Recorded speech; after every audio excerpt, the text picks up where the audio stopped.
The rear track carriage needs to be adjusted on the initial installation. Check and adjust as required every 20 hours, 500 kilometers, or when the track system has been removed and reinstalled. The spring adjustment nuts should be adjusted based on riding condition and usage. Increasing the number of turns will improve flotation, particularly when riding two-up, carrying heavy items on the rear rack, or towing a trailer. Increasing the turns will also improve articulation and climbing ability in deep powder snow.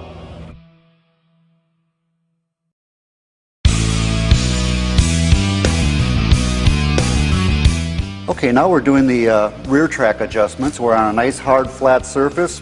All the adjustments are loose as they would come from the factory on a new system.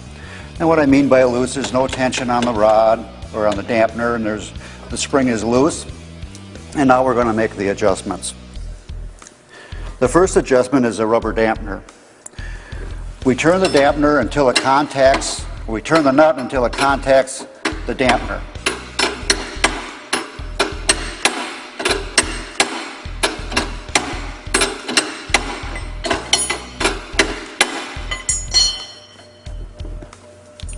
A little bit more.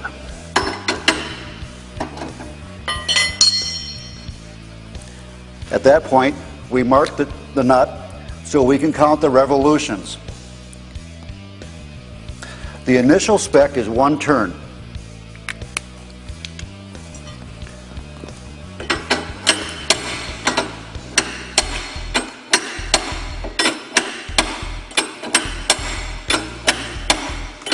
There we are, 1 turn. Now we have to adjust the rear nut, the preload on the spring. Again, we're still loose.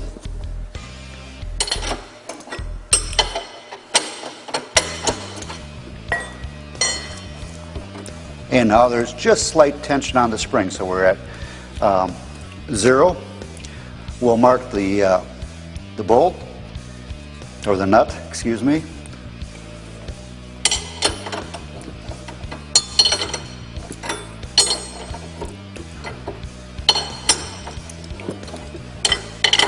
You can tell the force is coming up because I'm putting pressure against the spring. That's 1 turn.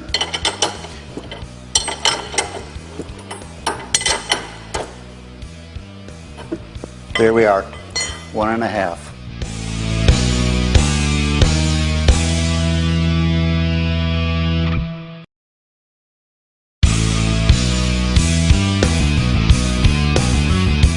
But we're going to talk about a solid axle mounting system right now.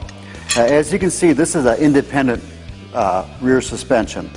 And what makes it independent, it has 2 A-arms.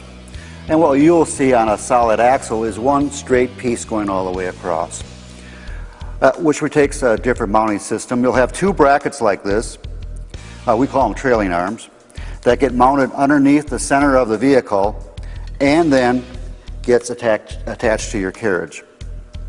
The adjustments are rather simple. You want 3/8 of an inch between the nut and the bracket, and you want 1.5 turns of pressure against the spring. So first adjustment is the 3/8 of an inch. Rotate the nut to achieve 3/8 of an inch.